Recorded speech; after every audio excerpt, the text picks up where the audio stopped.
دوستوں، آج ہم جس بارے میں بات کرنے جا رہے ہیں وہ ایسا واقعہ ہے جس کا دکھ نہ کہ صرف پاکستان میں بلکہ پوری دنیا میں منایا گیا۔ اس کے علاوہ انڈیا میں بھی سکولز میں 2 منٹ کی خاموشی اختیار کروائی گئی اور کرکٹرز نے بھی کالی پٹی باندھ کر دکھ کا اظہار کیا۔ یہ واقعہ 16 دسمبر 2014 کو پشاور کے آرمی پبلک سکول میں پیش آیا، جس میں بہت سے لوگ طالبان کی بے رحمی کا شکار بنے۔ اس واقعے میں تقریباً 150 لوگ، جن میں سے 134 اسٹوڈنٹس نے شہادت کا درجہ حاصل کیا۔ اس وقت اسکول میں اسٹاف کے 1000 لوگ موجود تھے۔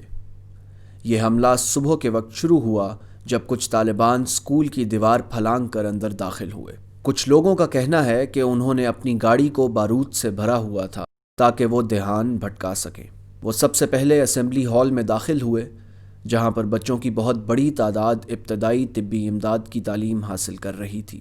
پھر وہ کلاس روم کی طرف گئے، جہاں پر انہوں نے اساتذہ اور بڑے بچوں کو اپنے ظلم کا نشانہ بنایا۔ ایک زخمی طالب علم نے بتایا کہ جب ہم ہال کی طرف داخل ہوئے تو گولیاں چلنا شروع ہو گئیں۔ ہمارے اساتذہ نے دروازے بند کر دیے اور اچانک سے وہ دروازے ٹوٹے اور طالبان اندر داخل ہوئے۔ جیسے ہی ہم میز کے نیچے چھپے تو انہوں نے ہماری ٹانگوں اور سر پہ گولیاں چلانا شروع کر دیں اور ہماری آنکھوں کے سامنے ہمارے اساتذہ کو جلا دیا۔ گولیاں چلتی رہیں، لیکن ہم میں سے کوئی نہیں ہلا۔ جو ہلتا تھا وہ اسے مار دیتے تھے۔ ایک بچے نے بتایا کہ طالبان کہہ رہے تھے کہ ان سب کو مار دو۔ بہت سے بچے جو شہید ہوئے ان کی عمر 12 سے 16 سال تھی اور بہت سے نوجوان 18 سال کی عمر کے، ان کو بھی نشانہ بنایا گیا۔ بچوں کا کہنا تھا کہ ایک دوسرے کے چیخنے کی آوازوں نے ہمیں ڈرا دیا تھا، لیکن ہم چیخ بھی نہیں سکتے تھے، ہمارے دوست ہماری آنکھوں کے سامنے مر رہے تھے۔ لاشیں ایک دوسرے کے اوپر پڑی تھیں اور طالبان ایک دوسرے سے پوچھ رہے تھے کہ دیکھو کیا وہ مر گئے کہ نہیں۔ طالبان یہاں کسی کو ساتھ لینے نہیں بلکہ کچھ ماؤں کے پھولوں کو اجاڑنے کے لیے آئے تھے۔ اس دن ہر جگہ قیامت کا سماں تھا۔ ہر ماں اپنے بچے کے انتظار میں تڑپ رہی تھی۔ ماں باپ سکول کے باہر اپنے بچوں کو زندہ دیکھنے کی امید میں کھڑے تھے۔ پوری دنیا میں کوہرام مچ گیا جب انہوں نے خون میں لت پت ننھے بچوں کو دیکھا۔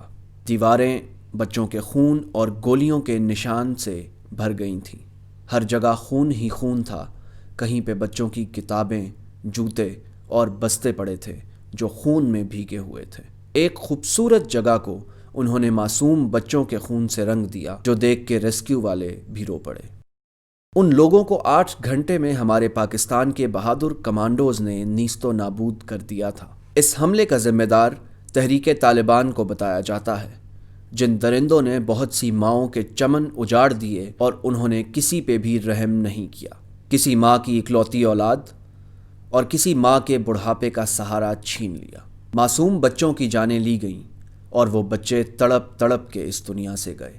لیکن شہید کبھی مرتا نہیں ہے۔ وہ بچے جن کی ماؤں نے گھر سے انہیں علم حاصل کرنے کے لیے بھیجا تھا، انہیں کیا پتا تھا کہ بچے سکول سے جنت کے راستے چل پڑیں گے؟ انہیں کیا پتا تھا کہ ان کے بچے واپس نہیں آئیں گے؟ اس خوفناک حملے کے بعد آرمی نے جب ان درندوں کو مار کے پورے مشن پہ کنٹرول کر لیا تو ریسکیو اور آرمی والوں کا رش لگ گیا۔ ان معصوم بچوں کو دیکھ کے ڈاکٹرز اور نرسز بھی ہمت ہار گئے تھے۔ ننھی لاشوں کے لیے جگہ بھی کم پڑ گئی تھی اور ہسپتال میں زمین پہ لاشیں پڑی تھیں۔ ماں باپ ہسپتالوں میں اپنے بچوں کو ڈھونڈتے پھر رہے تھے۔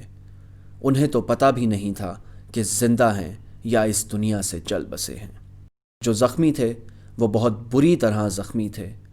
اس واقعے کے بعد پورے ملک میں سیاہ دن منایا گیا اور شہداء کے لیے دیے جلائے گئے۔ کامنٹ سیکشن میں ہمیں اپنی رائے سے آگاہ کریں کہ آپ اس سانحے کے بارے میں کیا رائے رکھتے ہیں۔